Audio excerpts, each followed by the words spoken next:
आज के वीडियो में हम timer relay connection, working and setting किस तरह की जाती है सीखने वाले हैं। आप देख सकते हैं हमारे पास एक ऑन डिले टाइमर रिले है। इस ऑन डिले टाइमर रिले के साथ हम किसी भी लोड को टाइमिंग के अकॉर्डिंग स्टार्ट एंड टाइमिंग के अकॉर्डिंग स्टॉप कर सकते हैं और इस टाइमर में हमें 1 सेकंड से लेकर के 30 आवर तक की सेटिंग्स मिल जाती है, जिसके साथ हम किसी भी लोड को टाइमिंग के अकॉर्डिंग स्टार्ट एंड स्टॉप कर सकते हैं। चलिए वीडियो स्टार्ट करते हैं और सबसे पहले हम इस टाइमर रिले के बारे में जान लेते हैं। देखिए, इस टाइमर रिले में हमें टाइमिंग सेट करने के लिए 0 से लेकर के 3 तक यहाँ पर पॉइंट्स दिए जाते हैं। टाइमर में टाइमिंग सेट करने के लिए हमें यहाँ पे 2 बटन्स मिल जाते हैं। यदि हमें टाइमर का टाइमिंग आवर में रखना है तो हम इसे यहाँ पे आवर में सेट कर सकते हैं मैनुअली। यदि हमें टाइमर का टाइमिंग मिनट में रखना है या सेकंड में रखना है तो हम इसे यहाँ पर मूव कर सकते हैं। यदि हमें टाइमिंग ज्यादा रखना है 10 आवर, 20 आवर या 30 आवर तो हम यहाँ पर इसे 30 पर मूव कर सकते हैं। यदि टाइमिंग हमें कम रखना है 1 मिनट, 2 मिनट या 1 आवर, 2 आवर तो हमें यहाँ पर देखिए आवर में रखना है तो पहले हम आवर में सेट कर सकते हैं। यदि कम आवर में रखना है तो हम इसे यहाँ पर 1, 2, 3 पर यहाँ पर सेट कर सकते हैं। यदि ज्यादा टाइमिंग सेट करना है तो फिर हम इसे 30 पर सेट कर सकते हैं। अदर टाइमर रिले भी मार्केट में अवेलेबल है, जिसमें आपको टाइमिंग सेट करने के लिए यहाँ से पहले इस डायल को रिमूव करना होता है, फिर यहाँ से इस डायल को चेंज करना होता है। बट इसमें आपको किसी भी तरह से डायल को चेंज नहीं करना है, आप डायरेक्टली यहाँ से बटन को मूव करके टाइमिंग यहाँ पर सेट कर सकते हैं। यहाँ पर आपको एक इंडिकेटर दिया गया है। फॉर एग्जाम्पल आपने 5 सेकंड इस टाइमर में सेट किया है तो 5 सेकंड तक ये इंडिकेटर बार बार ब्लिंक होगा, जिससे आपको पता चलता रहेगा टाइमर का टाइमिंग अभी रन कर रहा है।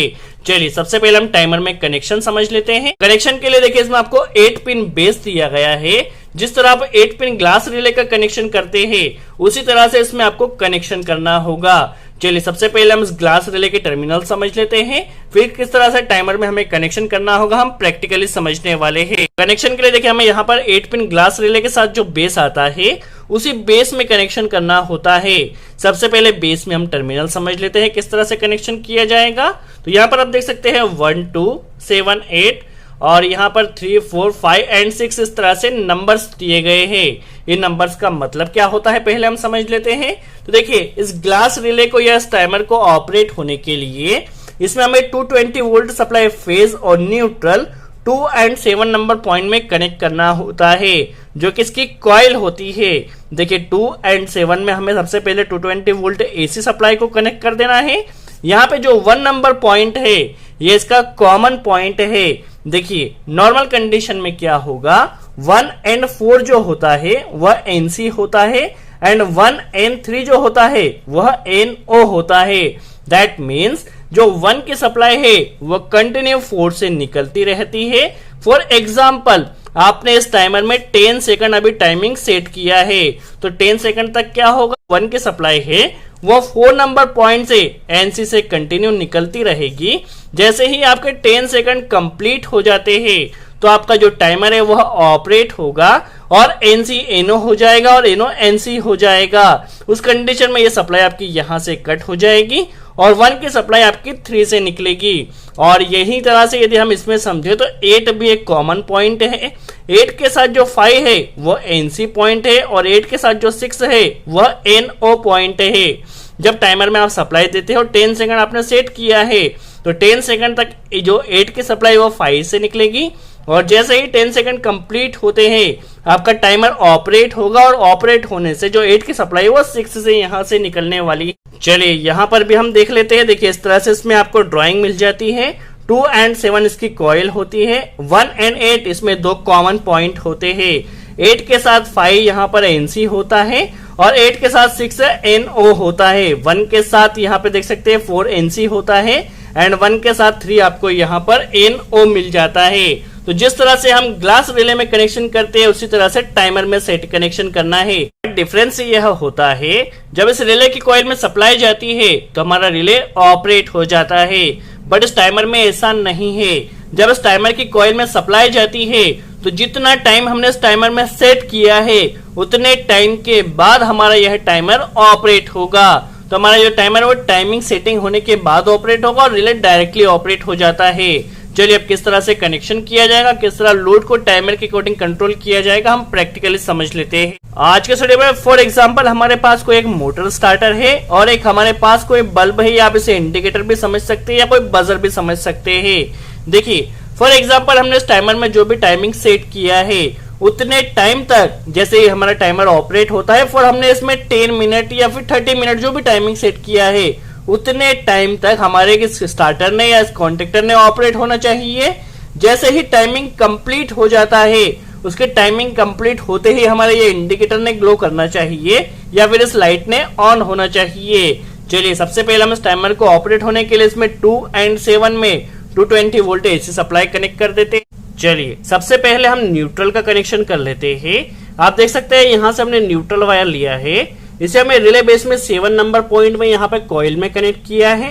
क्योंकि हमारे पास ये जो कॉन्टेक्टर और बल्ब होल्डर भी 220 वोल्ट एसी सप्लाई पर ऑपरेट होते हैं, इसके लिए न्यूट्रल यहाँ से हमने देखिए इस कॉन्टेक्टर के A1 पॉइंट में डायरेक्ट कनेक्ट कर दिया है और इस बल्ब होल्डर में भी यहाँ पर न्यूट्रल हमने डायरेक्टली कनेक्ट कर दिया है। अब जो फेज वायर है सबसे पहले हमें इसे रिले बेस में 2 नंबर पॉइंट में कनेक्ट कर देना है, जिससे इस रिले बेस में हमारे पास 220 वोल्ट एसी सप्लाई हो जाएगी। क्योंकि हमें इसके 2 कॉमन पॉइंट का यूज करना है 1 और 8, तो यहाँ पर हम 2 कनेक्टर कनेक्ट कर लेते हैं, जो कि यहाँ से देखिए इस कॉइल से यहाँ पर 2 कनेक्टर हम पहले कनेक्ट कर देते। तो चलिए यहाँ पर हम इस कॉमन पॉइंट के लिए 2 कनेक्टर यहाँ पे कनेक्ट कर लेते हैं और जिन्हें हमें 1 और 8 नंबर में लूप कर देना है। चलिए यहाँ पर जैसे ही इसकी कॉइल में सप्लाई आएगी तो इस कॉमन पॉइंट में भी सप्लाई यहाँ पर हमारे पास आ जाएगी। चलिए यहाँ पर हमें इसे कनेक्ट कर देना है। चलिए यहाँ पर हमने 2 कनेक्टर लिया है, एक कनेक्टर को हमें 1 नंबर में कनेक्ट कर देना है और एक कनेक्टर को हमें 8 नंबर में कनेक्ट कर देना है। देखिए हमारे पास दोनों कनेक्टर यहाँ पर कनेक्ट हो चुके हैं। अब देखिए हमें वर्किंग क्या करना है, जितना टाइम हमने इस टाइमर में सेट किया है, फॉर एग्जाम्पल 10 मिनट 1 आवर, जितना भी टाइमिंग हमने इस टाइमर में सेट किया है उतने टाइम तक हमारे इस मोटर स्टार्टर ने ऑपरेट होना चाहिए। दैट मींस यदि हमने इसमें 1 आवर सेट किया है तो 1 आवर तक मोटर ने हमारी रन करना चाहिए। जैसे ही 1 आवर कंप्लीट हो जाते हैं तो हमारी मोटर ने स्टॉप हो जाना चाहिए और स्टॉप होके इस अलार्म या इस इंडिकेटर ने ग्लो करना चाहिए, जिससे हमें पता चल जाए हमारी मोटर यहाँ पे स्टॉप हो चुकी है। तो देखिए हमें करना क्या होगा, जैसा कि टाइमर की वर्किंग है, देखिए जितना टाइम हमने सेट किया है उतने टाइम तक जो कॉमन की सप्लाई वो एनसी से निकलती रहती है और जैसे ही टाइमिंग कंप्लीट हो जाता है तो सप्लाई एनओ से निकलती है। देखिए हमने जितना टाइम सेट किया उतने टाइम तक हमें मोटर स्टार्टर को ऑपरेट करना है, तो इसके लिए हमने यहाँ पर एनसी पॉइंट का यूज किया है, जो कि 1 के साथ 4 एनसी में है, तो एनसी पॉइंट का यूज किया है। जितना टाइम हम इस टाइमर में सेट करेंगे उतने टाइम तक 1 की सप्लाई 4 से निकलती रहेगी और हमारे इस कॉन्टेक्टर को ऑपरेट करने वाली है। चलिए यहाँ पर हमें कनेक्ट कर देना है। तो हमारे मोटर स्टार्टर का कनेक्शन हो चुका है। जितना टाइम हमने सेट किया उतने टाइम तक मोटर स्टार्टर ऑपरेट करेगा और जैसे ही टाइमिंग कंप्लीट हो जाती है तो देखिए जो कॉमन की सप्लाई है वह एनओ से निकलती है, तो हम इसके लिए इस 3 नंबर पॉइंट का भी यूज कर सकते हैं। यदि आप सेपरेट एनओ का यूज करना चाहे तो सेपरेट एक एनओ का यूज भी कर सकते हैं।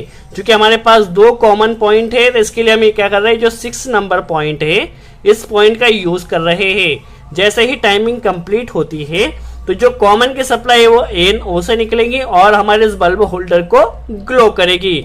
यदि आप इस 3 नंबर पॉइंट से सप्लाई लेते हैं जो कि एनओ पॉइंट है तो भी आपका बल्ब होल्डर इसी तरह से वर्क करता। चलिए हमारा कनेक्शन हो चुका है। अब टाइमर में सेटिंग किस तरह से की जाएगी हम समझ लेते हैं। देखिए फॉर एग्जांपल यदि आपको सेकंड में कोई सेटिंग रखना है तो आपको यहाँ पर सबसे पहले मिनट में कर देना है। मिनट में करने से होगा क्या, और इसे आपको 3 पर कर देना है तो आपका जो टाइमर है वो 3 मिनट के लिए वर्क करेगा। कंडीशन में देखिए 1 पे ये 1 मिनट होगा, 0.5 पर देखिए ये 30 सेकंड होगा। 30 सेकंड हो चुका है। यहाँ पर ये 15 सेकंड या 15 सेकंड होगा, आप देख सकते हैं, और यहाँ पर अप्रोक्स ये 5 सेकंड या 10 सेकंड होगा। तो इस तरह से आप इसका सिंपल सा कैलकुलेशन कर सकते हैं और जितने भी टाइमिंग की रिक्वायरमेंट हो उस हिसाब से आप टाइमिंग सेट कर सकते हैं। चलिए अब हम इसे पहले ऑन कर लेते हैं और किस तरह की वर्किंग हो रही है हम समझ लेते हैं। इसमें टाइमिंग सेटिंग के लिए देखिए अभी हमने इसे मिनट और 3 पर सेट किया है और यहाँ पर देखिए इसे 5 सेकंड पर सेट कर देना है। 5 सेकंड तक हमारा जो कॉन्टेक्टर है वो ऑपरेट रहेगा। जैसे ही 5 सेकंड कंप्लीट होते हैं कॉन्टेक्टर स्टॉप हो जाएगा और बल्ब होल्डर हमारा ऑन हो जाएगा। चलिए हम पावर को ऑन कर देते हैं और उसमें हमने 5 सेकंड सेट किया है। देखिए कॉन्टेक्टर ऑपरेट हो चुका है। यहाँ पर एलईडी ब्लिंक कर रही है। जैसे 5 सेकंड कंप्लीट होके कॉन्टेक्टर स्टॉप हो जाएगा और हमारी लाइट ग्लो कर रही है और टाइमर का भी यहाँ पे एलईडी आप देख सकते हैं परमानेंटली ग्लो हो चुका है। एक बार फिर से हम देख लेते हैं। जैसे ही टाइमर को स्टार्ट किया जाएगा, हमारा जितना टाइम सेट किया उतना टाइम तक मोटर स्टार्टर ऑपरेट रहेगा। जैसे ही टाइमिंग कंप्लीट हो जाती है, हमारा बल्ब होल्डर यहाँ पर ऑपरेट हो जाएगा। तो इस तरह से आप टाइमर रिले की सहायता से किसी भी लोड को कंट्रोल कर सकते हैं। इसमें जस्ट जो कनेक्शन होता है, जिस तरह हम रिले में कनेक्शन करते हैं उसी तरह से कनेक्शन किया जाता है। बट डिफरेंस ये होता है, जितना टाइम हमने इस टाइमर में सेट किया है उतने टाइम बाद ये हमारा रिले टाइमर ऑपरेट होता है। तो इस तरह से आप ऑन डिले टाइमर रिले का यूज कर किसी भी लोड को कंट्रोल कर सकते हैं। सो आई होप आपको क्लियर हुआ किस तरह प्रॉपर कनेक्शन किया जाता है, किस तरह वर्किंग होती है। यदि वीडियो अच्छा लगा तो लाइक का बटन जरूर प्रेस करें। कोई डाउट हो तो कमेंट्स में जरूर पूछे। सो आज के लिए इतना ही।